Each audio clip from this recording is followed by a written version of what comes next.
میں دیکھتا ہوں آج کل ہمارے ہاں اس بات کا چلن کم ہے. مثلا مجھے دعوت دینے والے دوستوں کی پیار سے محبت سے ایک بڑی تعداد ہے، آپ آ جائیں آپ آ جائیں، بلکہ جس جگہ گئے ہوتے ہیں نا وہاں بھی کو 18-20 لوگ مل جاتے ہیں نئی دعوت دینے والے. میں اکثر کہتا ہوں یار جو پچھلے سال تقریر کر کے گیا تھا اس پہ عمل کر لیا سب نے. اللہ تعالیٰ کا فضل ہے یہ میرا روزگار نہیں کہ میں نے دوپہر کو بھی پیسے لینے ہیں تو شام کو بھی لینے ہیں تو مجھے ذرا زیادہ جلسے مل جائیں گے تو دیہڑی اچھی ہو جائے گی. اللہ نے اس سے بے نیاز رکھا ہے. سوال یہ ہے کہ تقریروں کا، وعظوں کا، جلسوں کا مقصود بھی تو کچھ ہونا چاہیے نا. کیا مقصد ہے؟ روز 2 گھنٹے تقریر سنو اور عمل کب کرنا؟ دین کو عملاً.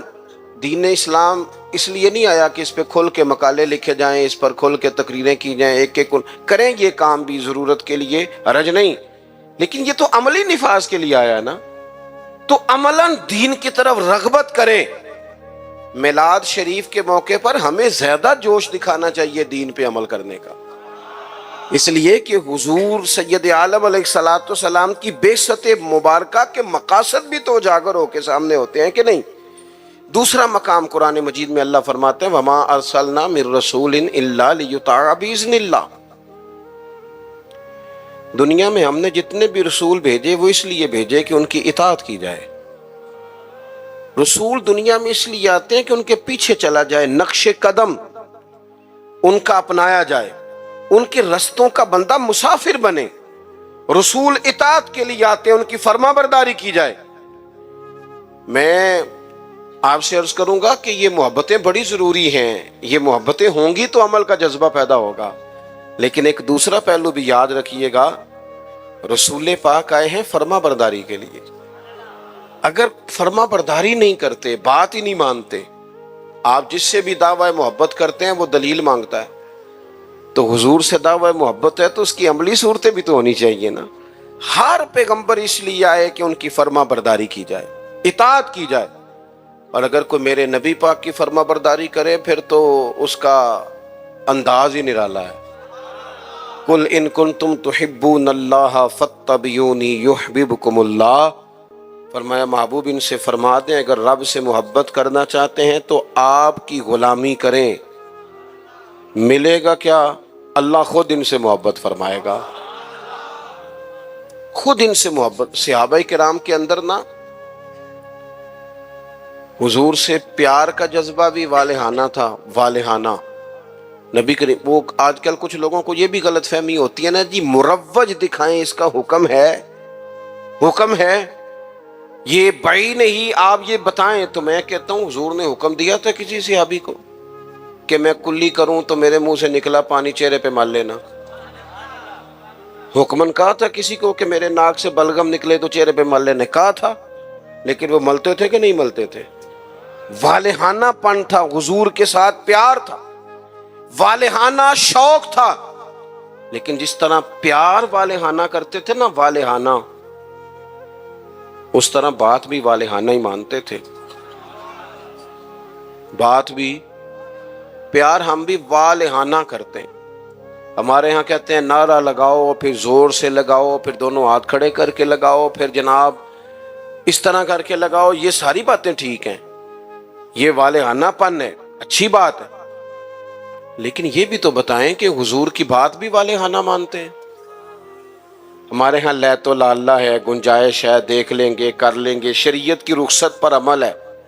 یہاں گنجائش مل گئی تو لے لو، یہاں مل گئی تو لے لو. صحابہ تو بات بھی والہانہ مانتے تھے. حضور جمعے کا خطبہ دے رہے ہیں، ایک شخص اٹھ کے کھڑے ہو گئے، اللہ کے محبوب نے فرمایا بیٹھ جاؤ. ایک صحابی اس کونے میں تھے ابھی مسجد کے قریب، ان کے کان میں آواز گئی بیٹھ جاؤ، وہ وہیں بیٹھ گئے. ایک اس کونے میں تھے. ہمیں واضح احکامات دین کے مل جائیں تو اس میں بھی گنجائش ڈھونڈتے. اس کونے میں تھے، کانوں میں آواز گئی بیٹھ جاؤ تو وہ وہیں بیٹھ گئے. اس کونے میں تھے ایک، ان کے کان میں آواز گئی وہیں بیٹھ گئے.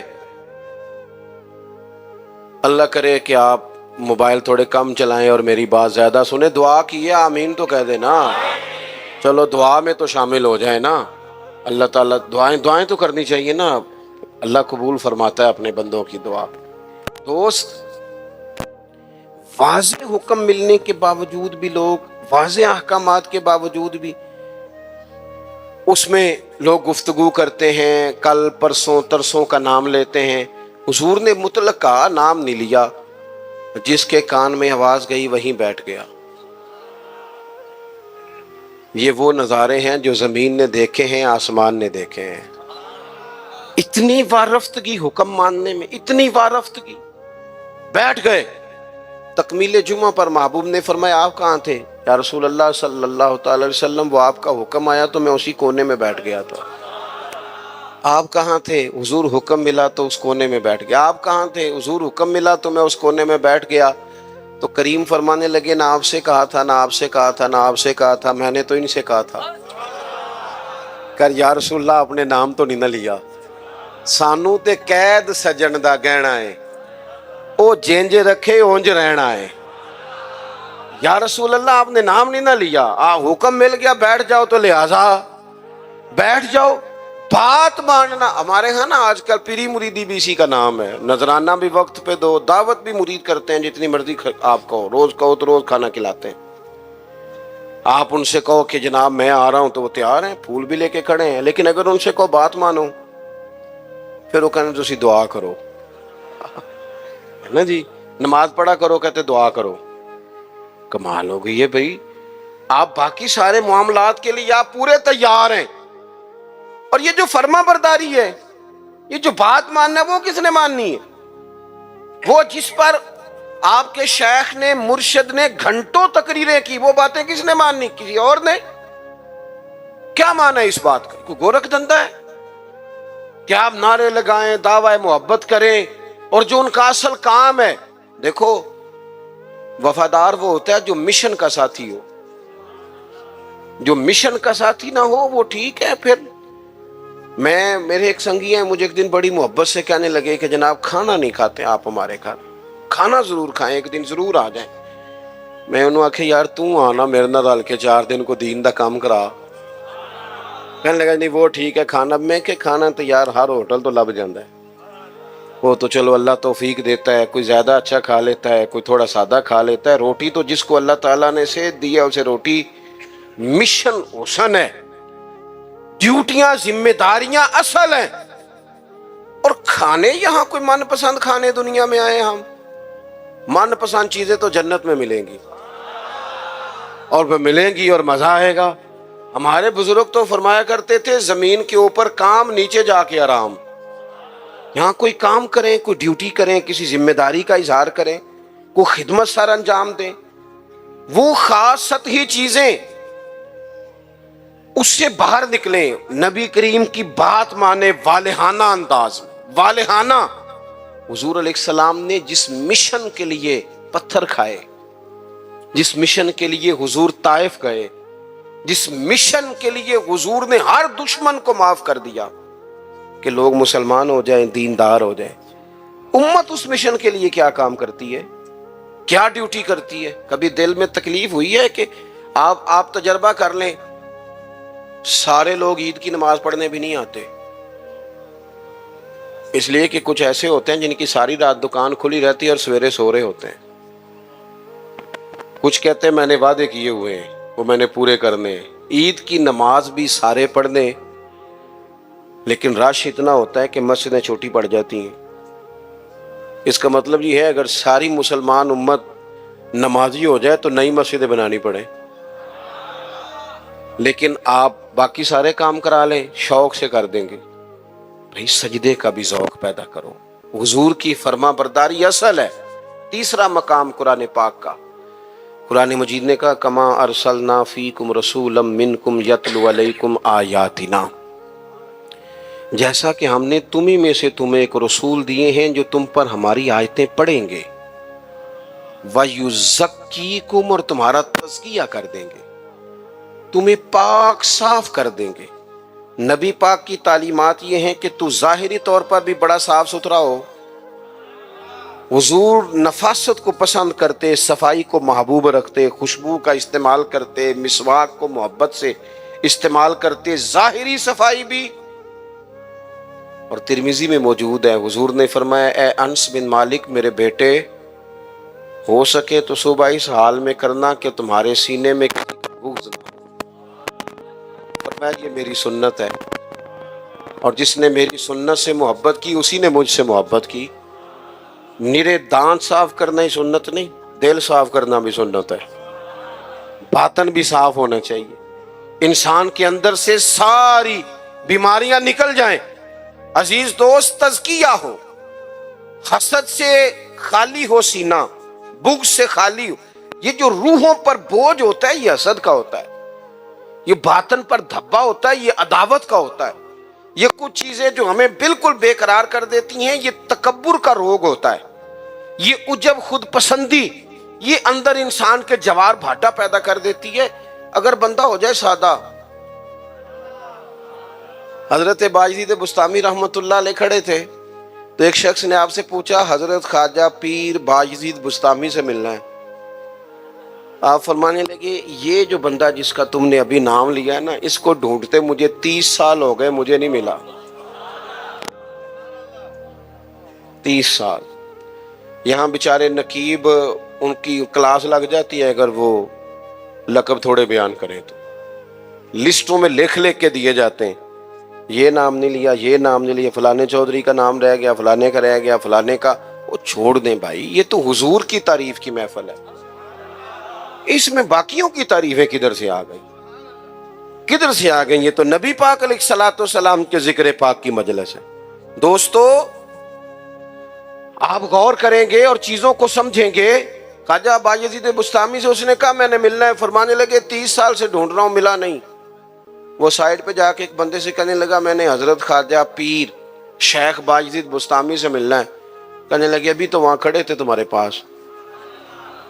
کہنے لگا میں نے تو پوچھا ہے. کہنے لگے اصل میں یہ جو تم نے لائن لگائی ہے نا القابات کی، یہ وہ مانتے نہیں اپنے آپ کو، نہ حضرت نہ خواجہ نہ پیر نہ صوفی، وہ تو نیرا باجزید کہتے ہیں اور اس میں بھی کئی دفعہ روتے ہیں رب کی بارگاہ میں.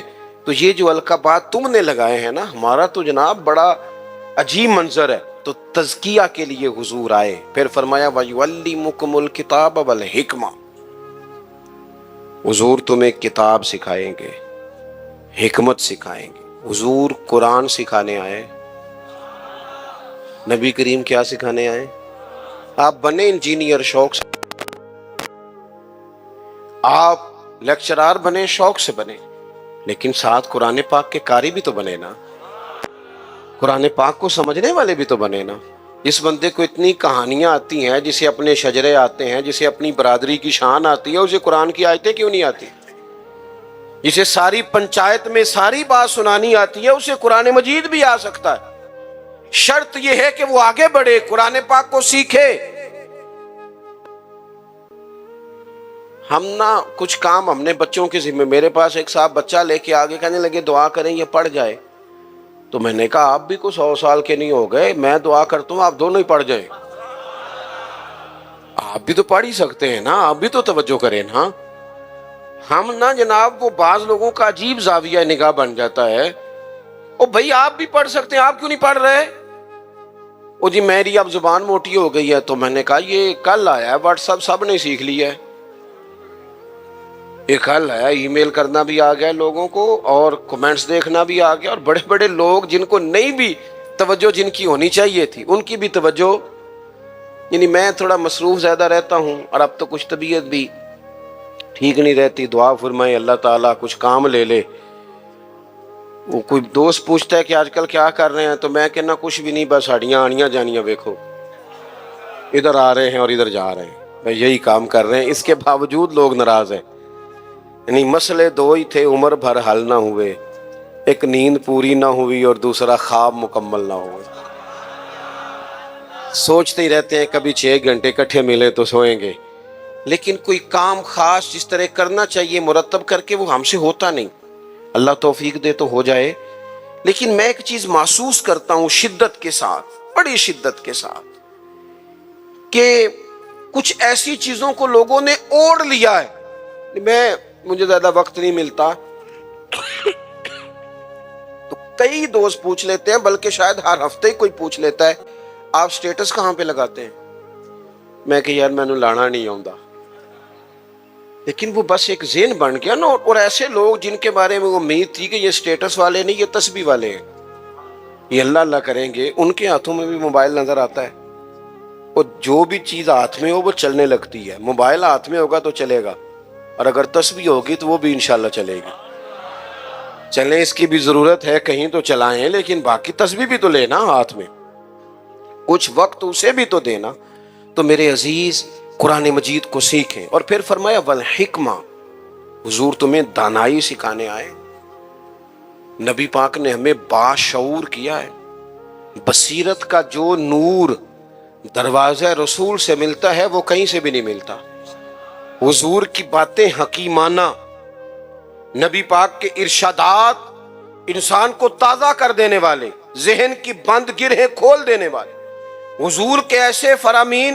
نبی پاک علیہ السلام نا انا نہیں جگاتے لوگوں کی. ہم جب کسی شخص سے گفتگو کرتے ہیں تو وہ رد عمل کے طور پر سخت ہو جاتا ہے، جو کہ ہم انا جگا دیتے ہیں. حضور انا نہیں جگاتے تھے، نبی پاک ضمیر جگاتے. حضور اس طرح کی بات کرتے تھے کہ سامنے والے کو تعلیم مل جاتی، ایجوکیٹ ہو جاتا، اس کی نفسیات قبول کر لیتی کہ یہ بات ٹھیک ہے، نفسیات قبول کر لیتی. ایک نوجوان نے آ کے کہا معاذ اللہ ثم معاذ اللہ، یا رسول اللہ مجھے زنا کی اجازت دے. صحابہ کہتے ہیں ہمیں بڑی تکلیف ہوئی اس کی بات کی، لیکن حضور نہ تعلیم دیتے ہیں. نبی کریم نے بٹھا لیا اور بٹھا کے فرمایا ایک بات بتا. یا رسول اللہ حکم کرے. فرمایا تو پسند کرتا ہے کہ تیری بیٹی سے زنا کرے؟ اس کی آنکھیں کھل گئیں، یہ کیسے ہو سکتا ہے؟ فرمایا تیری بہن سے، ماں سے، خالہ سے، پھپھو سے، جو رشتے قریبی ہیں حضور نے گنوائے تو اس کی آنکھیں لال ہو گئیں غصے سے. یا رسول اللہ میں نام بھی نہیں لینے دیتا. اب حضور نے اس کے ذہن پر دستک دی. معاشرے میں جب آپ کسی چیز کو خریدنے نکلتے ہیں تو آپ پھر دکان بھی تو ڈھونڈتے ہیں نا کہاں سے لینی ہے. تو جس چیز کو آپ خریدنے جائیں گے یقیناً اس کی مارکیٹ بھی تو ہونی چاہیے نا، کہیں سے ملے گی وہ. تو نبی پاک صلی اللہ تعالی علیہ وسلم اس ذہنی سطح پر لائے اپنی حکمت کے ساتھ. حضور فرمانے لگے تو نہیں اجازت دیتا، اور ہونا بھی نہیں چاہیے ایسا، لیکن جس سے تو بدکاری کی اجازت مانگ رہا ہے وہ بھی تو کسی کی بیٹی ہوگی نا، وہ بھی تو کسی کی بہن ہوگی. کیوں نہیں سوچتے اس بات کو ہم کہ معاشرے میں جب آگ لگتی ہے پھر کسی کا گھر بھی محفوظ نہیں رہتا. تو جب بے حیائی کا چلن عام ہوتا ہے، ایک میرے دوست ہیں ان کا بیٹا پسند کی شادی کرنا چاہتا تھا تو وہ لے آئے، کہنے لگے اسے سمجھائیں میرے لیے مشکل ہو جائے گی. تو میں نے ان سے بات ابھی شروع بھی نہیں کی تو مناظرے پہ اتر آیا بچہ، کہنے لگا مولانا صاحب بتائیں جائز نہیں؟ کوئی اپنی رائے نہیں دے سکتا پسند کی شادی؟ میں نے کہا پتر تو میرے ساتھ اکیلے میں آ، تجھے سمجھاتا ہوں. کہنے لگا جی نہیں آپ بتائیں جائز نہیں؟ میں نے کہا بیٹا تیرے لیے بھی جائز ہے، جس طرح تیرے لیے جائز ہے نا، اسی طرح خاندان کی اگر کوئی بیٹی کہے میں نے پسند کی کرنی ہے تو اس کے لیے بھی جائز ہے. اب اس کی گردن جھک گئی، اب چپ کر گیا. میں نے کہا جو رواج آپ گھر میں ڈال رہے ہیں اس کا مطلب یہ تو نہیں نا کہ بیٹیوں کو پتہ نہیں چل رہا آپ کیا کر رہے ہیں. تو جو چلن آپ پیدا کر رہے ہیں یہ عام تو ہوگا. تو اگر بیٹی کل کو کچھ اٹھ کے مطالبہ کرے، وہ کہے کہ جس فلسفے سے اس کی بات مانی جا سکتی ہے میری بھی مانی جا سکتی ہے، پھر آپ کا کیا خیال ہے؟ تو بعض اوقات اللہ توفیق دیتا ہے، کسی کی سمجھ میں بات آ جاتی ہے، اس کی سمجھ میں آ گئی. اور میرے بھائی جب کچھ چیزوں کا چلن عام کرو گے نا، علاقے چھوڑ کے چلے گئے ہیں بہت سارے باپ، بستیاں چھوڑ دی لوگوں نے، صدیوں سے جہاں خاندان آباد تھے چھوڑ دیے. کیوں؟ اس لیے کہ بیٹی نے مرضی کی شادی کر لی. غلطی کسی کی غلطی کا کوئی بوجھ نہیں اٹھائے گا، یہ غلطی ماں باپ کی نہیں ہے. نافرمان ہونے لگے تو حضرت نوح کا بیٹا بھی ہو جاتا ہے. لیکن لوگ اس نگاہ سے دیکھتے ہیں کہ جینا مشکل کر دیتے ہیں، لیکن جب برائیوں کا چلن عام ہوتا ہے پھر وہ سب کو اپنی لپیٹ میں لیتی ہیں. تو حضور اس حکمت سے دین سکھاتے، ہم وہ دانائی نہیں استعمال کرتے، وہ بصیرت نہیں، بس جذباتی فیصلے، جذباتی باتیں، جذباتی گفتگو۔ اپنی زندگی میں دانائی، بصیرت۔ حضور نے تو بعد فیصلے یہ حدیبیہ کے موقع پر کتنے مشکل میں تھے صحابہ، ایک ایسا سخت فیصلہ کر دیا ہے کہ اگر کوئی وہاں سے مسلمان آئے گا تو مدینے والے رکھیں گے نہیں، اور مدینے سے جائے گا تو وہ رکھ لیں گے مکے والے، وہ واپس نہیں کریں گے، ہم رکھ نہیں سکتے۔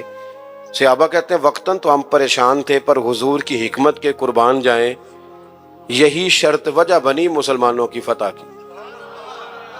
اس لیے کہ جن کو وہ وہاں سے نکلنا پڑتا تھا مکے سے، حضور رکھتے نہیں تھے، معاہدہ تھا، وہ پھر مجاہدوں کا الگ جتھا تیار ہو گیا۔ حضرت ابو بصیر رضی اللہ تعالیٰ عنہ، حضرت ابو جندل، ایک نئی جماعت مجاہدین، رستوں سے گزرنا کافروں کا مشکل ہو گیا۔ اور کچھ ایسے تھے جو مکے نہ رہ سکے، مدینہ نہ رہ سکے، تیسری جگہ جا کے ڈیرا لگایا، سارے کا سارا شہر ہی مسلمان کر دیا۔ زندگی میں کچھ چیزیں بصیرت سے کریں۔ ہمارے ہاں فیصلہ کس کے حق میں ہوتا ہے بھلا؟ جو پہلے آ جائے۔ اور میں کہتا ہوں آپ بیوی کی بات ضرور سنیں، لیکن اس کی سننے کے بعد جس کے بارے میں وہ بات کر رہی ہے پھر اس کی بھی سنیں۔ آپ اماں کی بات ضرور سنیں، توجہ سے سنیں، لیکن فوراً جذباتی نہ ہو۔ پھر اس کے بعد اماں نے جس کے خلاف بات کی اس کی بھی سنیں۔ دو طرفہ بات سن کے کہ کس طرح کے منصف ہیں زمانے میں، ایک بات سنتے ہیں اور اسی طرف ہو جاتے ہیں دانائی سے۔ اور آخر میں فرمایا وَيُعَلِّمُكُم مَّا لَمْ تَكُونُوا تَعْلَمُونَ، جو تم نہیں جانتے تھے وہ سارا میرے رسول تمہیں سکھاتے ہیں۔ نبی کریم نے نا اپنی امت کو تعلیم کے ہر پہلو سے آگاہ کیا، ہر پہلو سے۔ ہمارے پاس ذخیرہ ہے احادیث کا، اور قربان جائیں کچھ باتیں ایسی ہوتی ہیں جو بندہ کبھی پڑھ لینا تو لطف دے دیتی ہیں، لطف۔ مجھ سے ایک دفعہ ایک دانشور نے پوچھا کہ جناب کوئی ایک بات اس پہ زندگی گزاری جا سکے، ایک نوجوان تھے۔ میں نے ان سے کہا کہ میرا تو خیال ہے اس ایک حدیث پر پورا ملک سنوارا جا سکتا ہے، ایک پر، اور آتی بھی ہے ہم سب کو، شرط عمل کرنا ہے۔ حضور نے فرمایا مومن وہ ہے جو اپنے لیے پسند کرے وہی بھائی کے لیے پسند کرے۔ لو اس حدیث پہ عمل کر لو۔ جو بندہ ملاوٹ والی چیز بیچتا ہے اگر اس حدیث پر عمل کرے کہ جو اپنے لیے پسند کرنا ہے وہی اپنے، کبھی ملاوٹ کرے گا، کبھی دھوکہ دے گا، کبھی میرٹ سے ادھر ادھر ہوگا، چونکہ تو طے کر لیا ہے کہ جو اپنے لیے پسند کرنا ہے وہی اپنے بھائی کے لیے پسند کرنا ہے۔ طے کریں زندگی میں۔ ہم یہ کرتے ہیں کہ اور ایک بار یاد رکھنا، یہ نہیں ہو سکتا کہ دوسروں کے بچوں کو تو ملاوٹ والی چیزیں کھلائے اور تیرے گھر میں صحت کا دور دورہ ہو، یہ کیسے ہو سکتا ہے؟ کسی کا گھر اجاڑ کے بھی کبھی اپنا بسایا جا سکتا ہے۔ جب تک ہم سب کے لیے سوچ وہ نہیں کرتے جو اپنے بچوں کے لیے، جب تک سب کے لیے وہ سوچ نہیں ہوتی جو اپنے گھر کے لیے، تب تک زمانے میں روشنی پیدا نہیں ہوتی۔ جب مزاج کے اندر تازگی نہیں ہوگی۔ ہمارے یہاں کچھ لوگ ایسے ہیں جن کے بارے میں کبھی کبھی میں سوچتا ہوں کہ ان کو نہ کسی بیمار کی تیمارداری کے لیے نہیں بھیجنے چاہیے، کیونکہ وہ تھوڑا اور بیمار کر آتے ہیں جا کے، وہ فلانا بھی ہوا تھا جی، اللہ خیر ہی کرے۔ تو بھئی آپ دعا کریں، آپ تسلی دیں، آپ محبت کریں، یہ مایوس نہ کریں، پریشان نہ کریں۔ مزاج میں خوشخبری اور محبت اور تازگی اور دلوں میں گنجائش۔ کچھ لوگوں کو لوگوں کی غلطیاں بڑی نظر آتی ہیں، بندہ پوچھے ہمارے اندر کوئی غلطی نہیں، حالانکہ ہمیں دوسروں کا شک ہوتا ہے، اپنا تو پاک ہوتا ہے۔ دوسروں کا تو شک ہوتا ہے شاید ہوگی، تو اپنا تو پتہ تو سارا ہے سردار نو کیتیاں دا، ادا پردہ چپایا ہی تیرا بھلا ہو سی۔ تو میرے بھائی، حضرت صاحب بن نبی وقاص رضی اللہ تعالیٰ عنہ فرماتے ہیں میں بڑا سخت بیمار ہو گیا تھا اور نکاحت بہت زیادہ ہو گئی تھی اور میری ایک ہی بیٹی تھی، تو میں نے پیغام کسی صحابی کے ہاتھ دیا کہ اگر کبھی کریم کا ادھر سے گزر ہو تو مہربانی کریں، نظر کرم کر جائیں، توجہ کر جائیں، کبھی یہاں سے گزر ہو۔ فرماتے ہیں سرکار تو لاجپال ہے نا، حضور کو پیغام ملا تو محبوب میری تیمارداری کو آئے، میں نے سنا ہے وہ بن سمر کر میری عیادت کو آ رہے ہیں۔ کہتے ہیں سرکار نے کرم فرمایا، تشریف لائے تو میں نے عرض کی یا رسول اللہ میری ایک بیٹی ہے، میں سارا مال اللہ کی راہ میں دینا چاہتا ہوں کیونکہ بہت بیمار ہوں، اب مشکل ہے اس بیماری سے ٹھیک ہونا۔ تو فرماتے ہیں سرکار نے مجھے وصیت کے احکام بھی بتایا اور ساتھ پتہ کیا فرمایا؟ فرمایا ساتھ آپ کو کچھ بھی نہیں ہوگا، کچھ بھی نہیں ہوگا۔ فرمایا ابھی تو آپ کی وجہ سے اللہ اسلام کا بڑا فائدہ کرے گا، کفر کا بڑا نقصان کرے گا، ابھی تو بڑا کام کرنا ہے، کچھ بھی نہیں ہونا، وقت فرصت ہے، کہاں کام ابھی باقی ہے، نور توحید کا اتمام ابھی باقی ہے۔ میرے عزیز حضرت سعد بن نبی وقاص فرماتے ہیں کریم بات کہہ کے چلے گئے اور بڑی جلد میرے رب نے مجھے شفا عطا فرما۔ تو میرے عزیز آپ خوشخبری دیں، آپ لوگوں کو تازہ دم کریں۔ آپ ٹھیک ہے جی، سارا انتظام اتنا پیارا بندوبست ہے آپ کا ماشاءاللہ، اب سب ٹھیک ہے۔ ویسے بھی کچھ دوستوں کو کہنا نہیں چاہیے، کچھ بندے پکے ہو کے آئے ہوتے ہیں۔ یہ جو انتظامیہ کبھی کو بات کہتی ہے نا، تو یہ انتظامی معاملات ہوتے ہیں ماحول کو ٹھیک رکھنے کے لیے، لیکن وہ میں جب آتے ہیں جاتے ہیں، ہم سفر کرتے ہیں، اور اب تو مسئلے دو ہی تھے، عمر بھر حل نہ ہوئے، نیند پوری نہ ہوئی، خواب مکمل نہ ہوئے، گاڑی میں سو کے تھوڑا سا گزارا کرتے ہیں۔ تو بڑا لمبا سفر کر کے بھی آئے نا، تو دوستوں کو جب یہ کہا جاتا ہے نا تھوڑے پرا ہو جو، یہ نہ مانا سمجھتے نہیں ارا ہو جو۔ جب آپ کسی کو کہتے ہیں نا جانا ہے رستہ بنا دو، تو اس کا ترجمہ بعض دوست سلا ماشاءاللہ یہ لیتے ہیں کہ ان رستہ دینا یہ بھی ہمارے یہاں چلتا ہے۔ تو پھر انتظامیہ کے دوست بیچارے بعض اوقات بڑے پریشان ہو جاتے ہیں کہ ہم، اور پھر چونکہ اکثر عوام بھی محلے کی اور انتظامیہ بھی محلے کی، تو وہ پھر بعد میں بھی بڑے شکوے کھڑے ہوتے ہیں، اعتراضات بنتے ہیں۔ تو کشادہ روی رکھنی چاہیے، دل کشادہ رکھنا چاہیے، طبیعت کشادہ رکھنی چاہیے تاکہ گنجائش پیدا ہو۔ کیا خیال ہے آپ کا؟ محبت کی بولی بولنی چاہیے، بہرحال خوشی کی بات کی جائے، اور اللہ نے جو نعمتیں دی ہیں ان کا ذکر کیا جائے۔ ہمیشہ پریشان رہنا، پریشانی، امام غزالی کہتے ہیں ایک بدو آ گیا نبی کریم کی بارگاہ میں، آتے ہی اس نے سوال پوچھا کہ یا رسول اللہ قیامت والے دن حساب کس نے لینا ہے؟ تو نبی کریم نے فرمایا بھئی ظاہر سی بات ہے حساب اللہ نے لینا ہے۔ تو بڑا خوش ہو گیا، اس کا چہرہ کھل گیا۔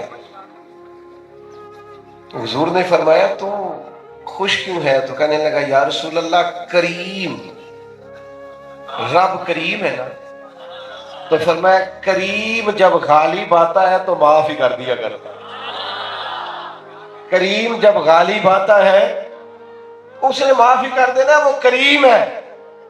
تو وہ بات کہہ کے چلا گیا، تو کریم فرمانے لگے بندہ سادہ تھا، بات دیکھو کتنی گہری کر گیا، خوش کر گیا دلوں۔ رحمت کی بولی بولی جائے، خوشی کی بات کی جائے، تازہ دم وقت گزارا جائے۔ ہمارے بہت سارے لوگ ہیں جو باہر والی پریشانیاں بھی بیچارے ساری اٹھا کے گھر لے آتے ہیں۔ بچے نے دوڑ کے دروازہ کھولا ہے، وہ ابا جی کے گلے ملنا چاہتا ہے، اور ابا جی کہتے ہیں پتر پرا ہو جا، میں بڑا پریشان۔ وہ تجھ سے پیار کر رہا ہے۔ اماں کا دل کرتا ہے یہ باہر سے آیا، میں کوئی بات کروں، یہ کہتا ہے میں بڑی ٹینشن میں۔ وہ بھائی باہر کی پریشانیاں باہر آپ ٹیچر ہوں گے، جج ہوں گے، وکیل ہوں گے، گھر میں تو کسی کے بیٹے ہیں، کسی کے بھائی ہیں، کسی کے شوہر ہیں، کسی کے والد ہیں۔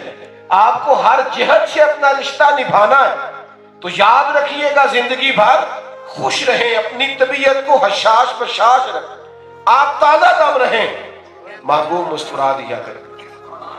حضور ہمیشہ خوش رہتے۔ سرکار میں نا، ظاہر ہے انسان ہے، سفر بندے کو تھکاتا ہے، اور ابھی ظہر سے عصر کے درمیان میں 2 جگہ پہ تھا، آپ کی خدمت میں بھی حاضر ہوں، مجھے مغرب کے بعد بھی ایک جگہ جانا ہے، عشاء کے بعد بھی میری 2 مصروفیات۔ تو انسان ہی ہوتا ہے نا، گوشت کا بنا، تھک جاتا ہے۔ تو میں کبھی رات کو گھر جاؤں نا بڑی دیر سے بھی، تو میری کوشش ہوتی ہے ذرا مسکراتے جاؤ۔ تو ایک دن مجھے گھر والے پوچھنے لگے کہ آپ تھکے کیوں نہیں آتے، سفر تو بڑا سخت ہے۔ تو میں نے کہا اس کی ایک وجہ ہے نا، میں نہیں چاہتا کہ میرا پتر مجھے دیکھ کے کہ میں وہ کام نہیں کرنا جیڑا میرا ابا کردا ہے تے بڑا اوکھا ہے۔ اگر میں روز پریشان گھر جاؤں گا تو بچے کہیں گے یہ مشکل کام ہے۔ تو میں تو اس لیے تازہ دم جاتا ہوں کہ میں اپنے بیٹے سے کہوں پتر میں جدھر جاتا ہوں پھول ہی پھول ہوتے ہیں. میں اپنی حیاتی تو قربان تھی وہاں محمد محمد پکیندے گزر گئے. میرے تو ایک کلاس فیلو نے ایک دن مجھے کہا تھا یار نوکری سے بڑے بور ہو رہے ہیں آج کل, بڑے تھک گئے ہیں, تو چل نہ کچھ کریے. میں کہا تیرا کم ہوئے گا, تھکن والا ساڈا تے مزے والا ہے. میں اپنی حیاتی تو قربان تھی وہاں محمد محمد پکیندے گزر گئے. خوش رہیں آپ جو بھی ہیں جہاں بھی ہیں, یہ سمجھے کہ میرے مالک نے جو بہتر سمجھا مجھے دیا. خدا جانے بلندی ہے کہ پستی, پر جہاں میں ہوں وہاں کوئی نہیں ہے. جب آپ خوش رہیں گے نا تازہ دم, اور ہر بندے کی ضرورت ہے. مجھے بتاؤ اس پوری محفل میں اگر یہ مائک ہی نہ چلے تو کام چلتا ہے؟ اس کا مطلب ہے مائک والے کی بھی ضرورت ہے, لائٹ والے کی بھی ضرورت, لنگر پکانے والے کی بھی, ہر شخص کی. وہ کسی نے کہا تھا کہ میں کسی شخص سے بیزار نہیں ہو سکتا کیونکہ ایک ذرہ بھی تو بیکار نہیں ہو سکتا. تو میرے عزیز ہمیشہ خوش رہیں, تازہ دم رہیں اور خوشخبری ہی دیں. دیکھیں نا نبی پاک نے ہر بندے کے لیے خوشخبری رکھی. مزدور ہیں آپ, محنت کرتے ہیں, تو نبی پاک نے فرمایا سب سے بہترین کھانا ہی وہ ہے جو بندہ اپنے دو ہاتھوں سے مزدوری کر کے کما کے کھاتا ہے.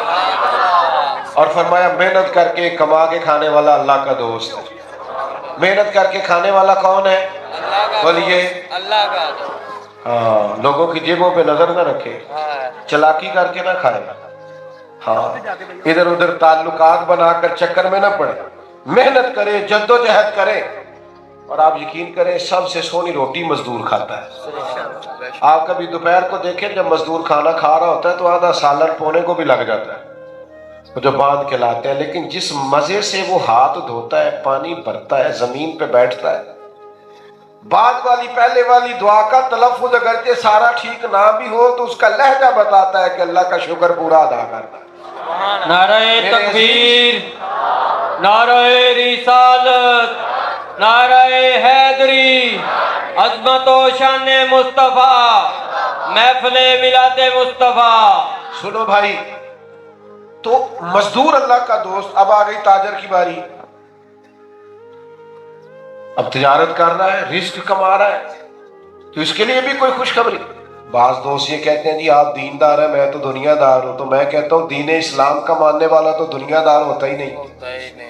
مومن دنیا دار, رزق کمانا کو دنیا داری ہے. سنو یہ حدیث اور یاد رکھنا, نبی کریم نے فرمایا جو سچ بول کے تجارت کرے گا اللہ اسے قیامت کے دن نبیوں کے ساتھ جگہ عطا فرمائے. تو یہ دنیا داری ہے, یہ تو دین ہے. مزدور کی شان بھی بیان کی, تاجر کی شان بھی بیان کی, اور جو ملازم ہو کسی کا.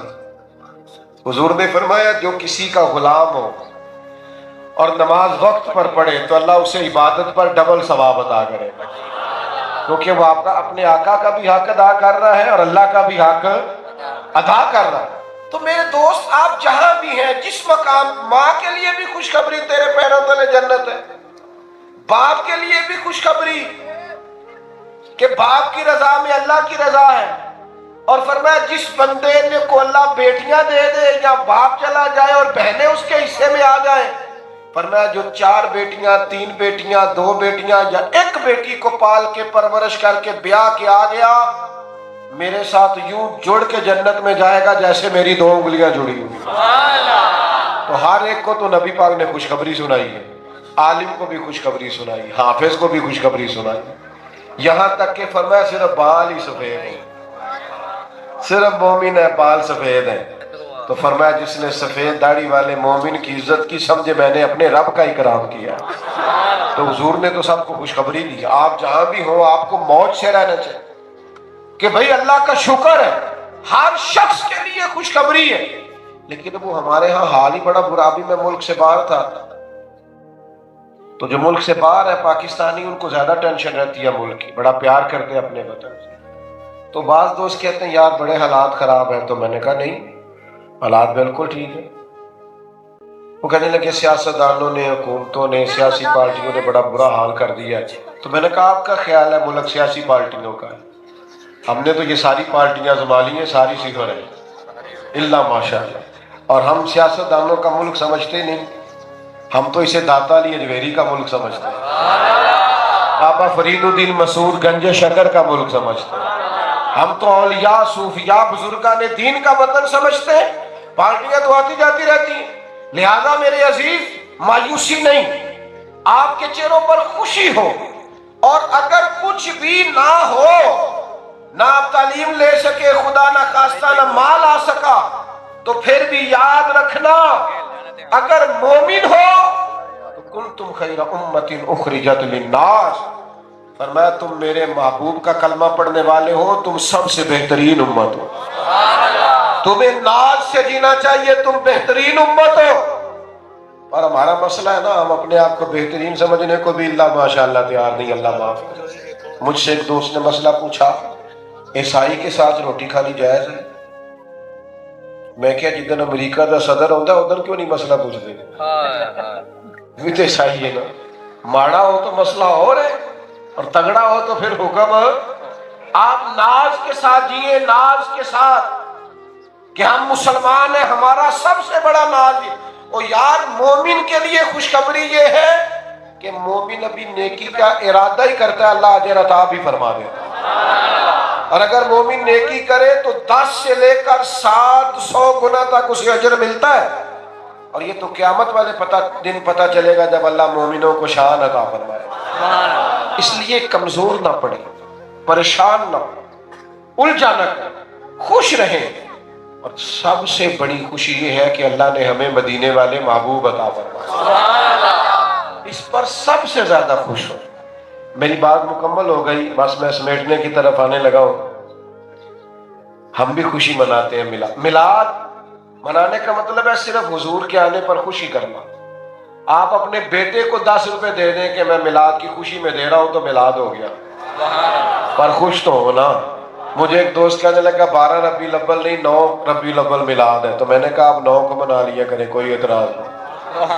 آج 12 ربیع الاول تو نہیں نا، یہ کتنی خوبصورت محفل سجی ہوئی، منا رہے ہیں نا ہم میلاد، تو میلاد تو حضور کے آنے کا ذکر ہے۔ تو میرے عزیز اب یہ ہے کہ اللہ کرے میلاد منائیں، تصویریں نہ بنائیں۔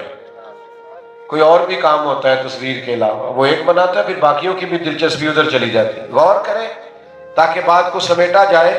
سب سے بڑا انعام حضور کی تشریف آوری، ہم بھی میلاد منا رہے ہیں، پر صحابہ کا میلاد منانا کیا تھا؟ جب نبی پاک علیہ السلام نے فرمایا نا کہ بدر کے لیے جانا ہے، تو تیاری ہو رہی تھی، اب 1000 کے لشکر سے لڑنا ہے، تو حضور نے فرمایا لڑائی کرنی ہے بھائی، تمہارا کیا ارادہ ہے؟ 313 نے 1000 سے لڑنا ہے، اور اسلحہ بھی پورا نہیں۔ اٹھے مقداد اور عرض کی ہے ہادی دورہ، ہمیں بخشی ہے جب سے آپ نے یہ دولت ایمان، تمنا ہے کہ نعمت کا بدل کچھ تو ادا کر دے۔ یہ جو آپ نے ہمیں کلمہ پڑھایا ہے تو تمنا ہے کہ نعمت کا بدل کچھ تو ادا کر دے، نہیں کچھ اور کر سکتے تو جانیں ہی فدا کر دے۔ یا رسول اللہ، دل کرتا ہے جان قربان کر کے شکر ادا کریں کہ اللہ نے ہمیں آپ جیسا رسول عطا فرمایا۔